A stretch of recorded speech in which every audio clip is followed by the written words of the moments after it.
বিশ্ব ফুটবলের সবচেয়ে বড় আসর ফিফা বিশ্বকাপ ঘিরে আবারও শুরু হয়েছে উত্তেজনার ঝড়। ৪ বছরের অপেক্ষা শেষে ফুটবল বিশ্বের এই মহাযজ্ঞ শুধু দলীয় লড়াই নয়, বরং নতুন প্রজন্মের তারকাদের নিজেদের প্রমাণ করার সবচেয়ে বড় মঞ্চ।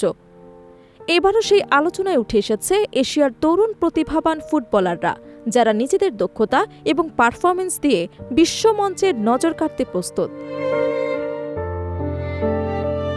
এশিয়ার মোট ৯টি দেশ এবারে বিশ্বকাপে অংশ নিচ্ছে এবং প্রতিটি দলই তাদের সেরা তরুণ ফুটবলারদের নিয়ে আশাবাদী।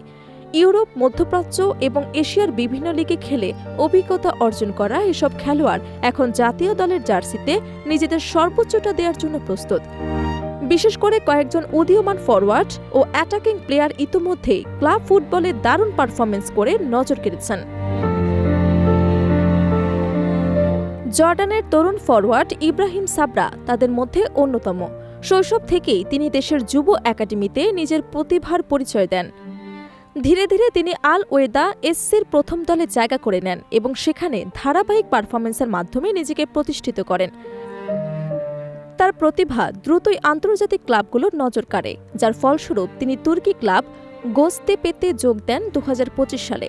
পরবর্তীতে ক্রোয়েশিয়ান ক্লাব লোকোমোটিভ জাগরেবে ধারে খেলেও নিজেকে আরও পরিণত খেলোয়াড় হিসেবে গড়ে তোলেন। আন্তর্জাতিক ফুটবলে ইব্রাহিম সাবরা জর্ডানের জাতীয় দলের হয়ে ইতোমধ্যেই ৫টি ম্যাচ খেলেছেন। তার অভিষেক গোল আসে কোস্টারিকার বিপক্ষে, যা তার ক্যারিয়ারে গুরুত্বপূর্ণ মাইলফলক হিসেবে বিবেচিত হচ্ছে। সবশেষে তিনি মাঠে নামেন নাইজেরিয়ার বিপক্ষে মার্চে অনুষ্ঠিত ম্যাচে। তার খেলার সবচেয়ে বড় শক্তি হল শারীরিক দ্বৈরথ্যে দক্ষতা এবং এরিয়ার চ্যালেঞ্জে আধিপত্য। পাশাপাশি পেনাল্টি বক্সে তার বুদ্ধিদীপ্ত অবস্থান তাকে একজন কার্যকর স্ট্রাইকার হিসেবে আলাদা করে তুলেছে। কোচ জামান সেল্লামির পরিকল্পনায় তিনি এখন জর্ডানের আক্রমণ ভাগের গুরুত্বপূর্ণ অস্ত্র। অন্যদিকে জর্ডানেরই আরেক তরুণ ফরওয়ার্ড ওদে আল ফাখুরি ইতোমধ্যেই আলোচনায় উঠে এসেছেন। আল হুসাইন ইব্রিদ ক্লাবের হয়ে ২০২৫ সালে তিনি দলকে জর্ডানিয়ান লিগ শিরোপা জেতাতে গুরুত্বপূর্ণ ভূমিকা রাখেন। তার পারফরম্যান্সের ফলে ২০২৬ সালের শুরুতে তিনি মিশরের শক্তিশালী ক্লাব পিরামিডস এফসিতে যোগ দেন। আল ফাখুরির সবচেয়ে বড় বৈশিষ্ট্য হল তার অসাধারণ গতি এবং ছোট্ট জায়গায় বল নিয়ন্ত্রণের দক্ষতা, যা তাকে প্রতিপক্ষ ডিফেন্সের জন্য বড় হুমকি করে তুলেছে।